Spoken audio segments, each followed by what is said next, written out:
the heavenly principles. Deceiving the heavenly principles? It's all because of that pernicious prophecy. Dreadful, wasn't it? Everyone doomed to dissolve.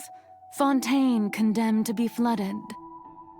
One was not amused. In fact, one was positively bemused when that problem was thrust upon me by my dearest predecessor.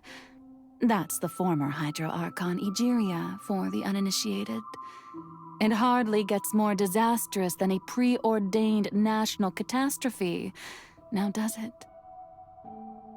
She knew full well that the prophecy would surely come to pass.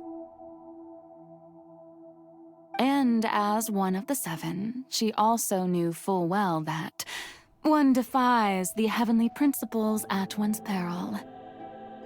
So yes, as you have no doubt surmised, it was a rather impossible situation that I found myself in. I spent a terribly long time mulling it over, alone on the ocean floor. And I was almost growing barnacles by the time I finally realized there was only one possible solution to this confounding conundrum. I had to outwit the heavenly principles, allow the prophecy to be fulfilled, ostensibly at least, while saving everyone at the same time. I'm a genius, I know. I can only assume that's why Egeria chose me as her successor. Although, looking back now, it was hardly the inheritance one dreams of. Between the task of saving the nation, the quotidian duties of the Hydro Archon, and not to mention the original sin of creating a new race of humans, I dare say she left me quite a colossal mess to clean up. But one can only play the hand one is dealt. I did not choose this, any more than I chose to be one of her Oceanid familiars. So you were also once one of the Oceanids, transformed into a human by Egeria's hand. Yes, I was. I always dreamed of becoming human. And I still do, even now. In my eyes, to be human is to be part of the greatest opera ever known. After becoming a god, I separated my divinity from my body and spirit, leaving behind only a self that was as naive and bewildered as my past self on her first day as a human being. The me you see before you now is that divinity, and the human counterpart I left behind, I named Farina. She could feel joy, sorrow, and everything in between. She could be as vain and conceited, or as meek and vulnerable as she wished. Her strengths were of a kind only a human could possess, as were her shortcomings.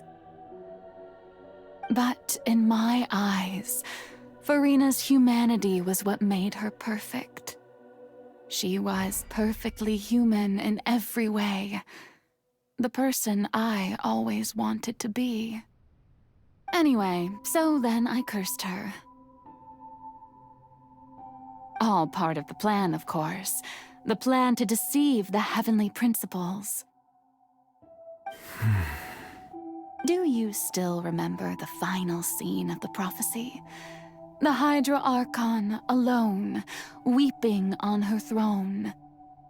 In order that the prophecy might appear fulfilled, I invited Farina to be an actress, to play the part of the Hydro Archon in the prophecy. Under the curse I placed on her, so long as I, Focalor's divinity, continued to exist, she could not die. But nor was she free to live her life in the pursuit of happiness. Instead, she was forced to take the stage in the opera house, to embrace the role of leading lady, to forever play the part of the god from the prophecy, all to create a deceitful appearance of that prophecy coming to pass. I suppose now you probably understand why your court is called the Opera Epiclese. But Farina is only human, isn't she?